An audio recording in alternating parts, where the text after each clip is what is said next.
tous. Alors, malgré tous nos efforts, on se rend compte que faire une page d'accueil ou faire une page jolie, ce n'est quand même pas facile. Donc, nous allons essayer d'utiliser un page builder. Un page builder, c'est un constructeur de pages. Ça va donc permettre de construire plus facilement des pages web plus jolies, plus ergonomiques à partir de modèles prêts à l'emploi. Alors, nous avons déjà avec Gutenberg, qui est l'éditeur de pages web de WordPress, un espèce de petit constructeur de pages. Mais il n'est pas aussi élaboré que Elementor ou que Divi, qui sont spécialisés dans ce domaine depuis des années. Alors, ce que l'on va faire, c'est qu'on va essayer d'installer un page builder pour voir un petit peu comment ça fonctionne. On va essayer d'installer Elementor. Alors, on bascule sur le back-office du site. Une fois qu'on est sur le back-office du site, il s'agit d'une extension, comme on en a déjà installé plusieurs.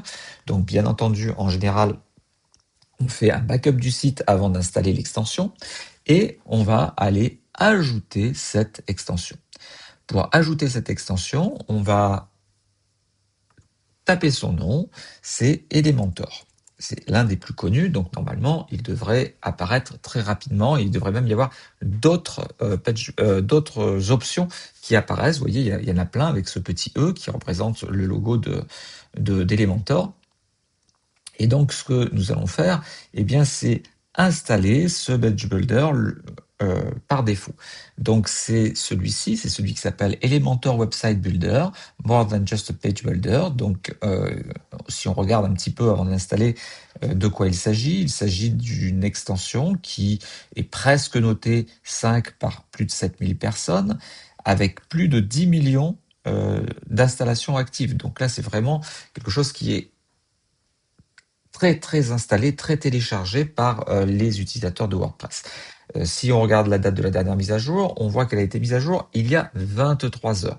Donc c'est vraiment il n'y a pas longtemps. Et puis au niveau de la compatibilité, on voit que cet outil est compatible avec la version de WordPress que nous avons installée. Nous avons plein d'autres outils concernant Elementor pour ceux qui sont intéressés. Alors Elementor est en mode freemium, c'est-à-dire que par défaut il est gratuit, mais bien entendu on peut payer une redevance pour pouvoir avoir beaucoup plus de modèles et beaucoup plus d'options. Alors, on va comme l'installer. Dans sa version gratuite, il permet quand même de faire des choses intéressantes. Donc, je vais faire installer maintenant. Principe habituel, il va sur le dépôt wordpress.org et il va télécharger les fichiers pour les rapatrier sur mon espace serveur.